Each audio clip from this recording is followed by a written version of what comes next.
It's very, very sad that we have to go this deep over Deuteronomy 22 and 28 because people will try to put their own spin on the Bible to try to discredit it and try to say that it upholds rape.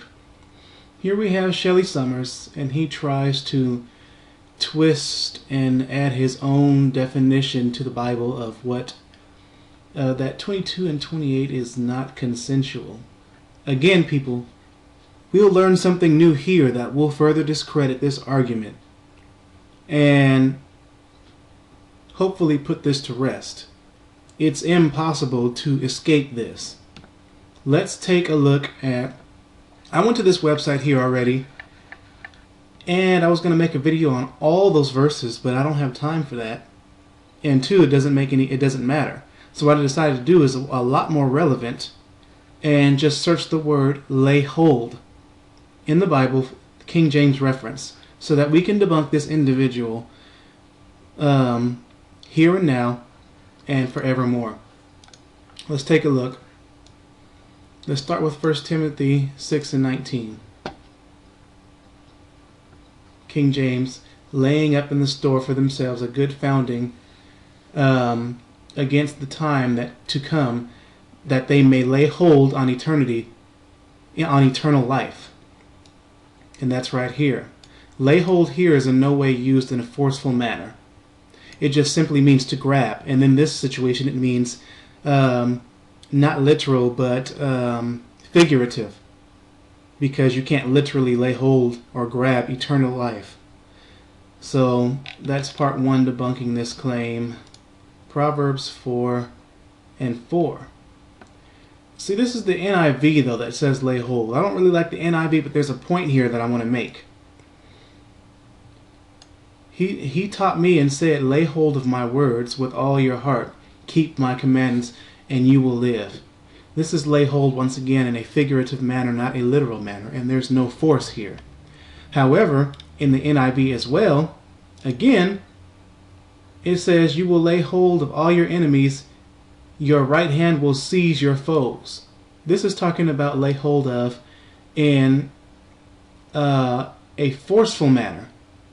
So lay hold can both be used in a forceful and non-forceful and figurative and non-figurative way. Let's continue. Proverbs 3 and 18. She is a tree, she referring to wisdom, not an actual female, but she is a tree of life to them that lay hold upon her, and happy is every one that retaineth her. Lay hold is not being used in a forceful manner here. 1 Timothy 6:16. For the good fight of faith lay hold on eternal life, whereunto thou art also called, hast professed a good profession before many witnesses. Not forceful. Then shall his father and his mother lay hold on him, and bring him out unto the elders of this city, unto the gate or of his place. This is saying his father and mother will grab him and bring him. This more than likely speaks of a forceful manner, taking the kid out to the city to be stoned to death for disobedience.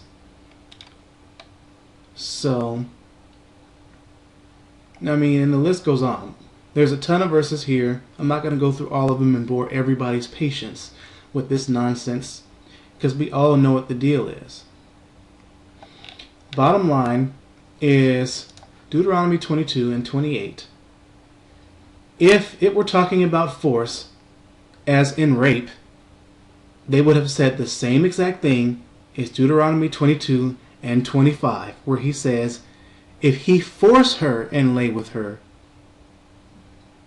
that means rape. The author would have used force in verse 28 if he were talking about rape. The fact of the matter is lay hold means grab.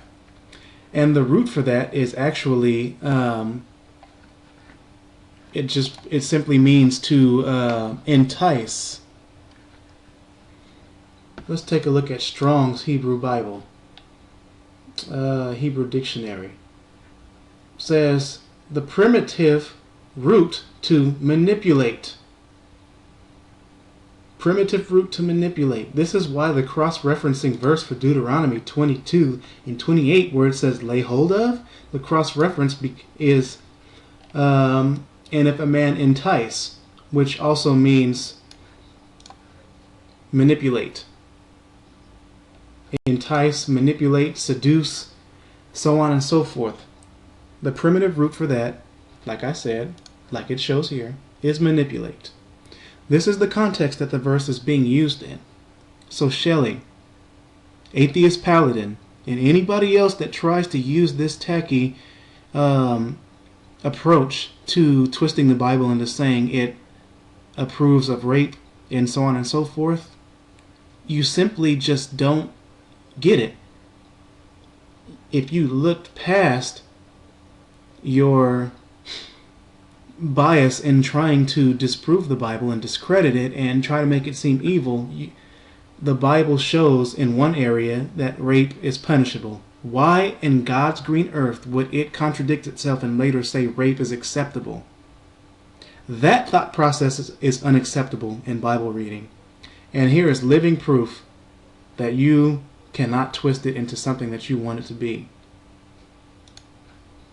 In fact, looking up the definition of entice, entice means to lead by exciting hope or desire. Allure. Inveigle, I don't know if I said that right. I probably didn't. With the cross-referencing and the primitive root, which also holds words that it may or may not be, manipulate, to manage or influence skillfully, especially in an unfair manner to manipulate people's feelings. This is Crazy 316, wasting your time once again. I'm out.